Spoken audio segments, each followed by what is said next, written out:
مالش خوب نه نه طبعا مقدسات ملی خوشونا خوشون زدگی خواهیوی طلبگی طلبات خیلی پیشروی هستند اونم سیمخانه تعلیمی مهنت همین سیمخانه بدریم کو خدمت بکشن معلم بیایم سلام علیکم السلام علیکم بیایم خوش آمدم سلام علیکم سازن استاد خوب هستی سلامتی استاد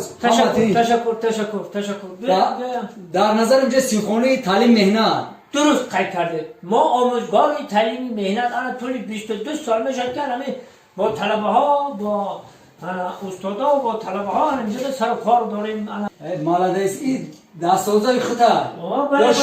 شاگردا هم خودم هم میسازیم میدان خیلی تعلیم مهنت خودتون میدونید چند سال ای آموزگار کار میکنین استاد 22 سال گفتم 22 سال 22 سال همین تعلیم مهنت آفرین یا همه دوره قدیمه به فکر من از قدیم تا حاضر از قدیم تا حاضر موندگی اگر استاد شما در سوال داشتم آموزگار تعلیم مهنت که باشه در یک ما این همین کمیسیون گفتن شما ما کمیسیون ماییم استاد همین یک سوال داشتم اگر آموزگاری سال خورده که هستید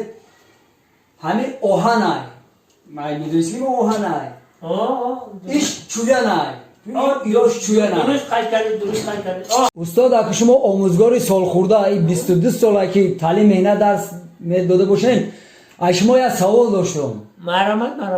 همین ایو خیلی افتاو قربایای مقصد پیشینه ایش آهن ایش چویان ببین چویا نه درست این آهن نیست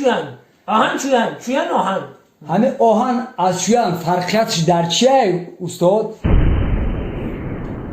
خیلی نفهمیدم همین فرقیت آهن ای چویان در چی باشه ما دا میگفتین استاد فرقیت آهن چویان همین نمیدونید می نه خوب استاد وقتی دا خوندن در کار رفیق کمیسیا خوندن در کار انا آهن تنگ میکند فهمیدی انا چویان چنگ میکند فهمیدی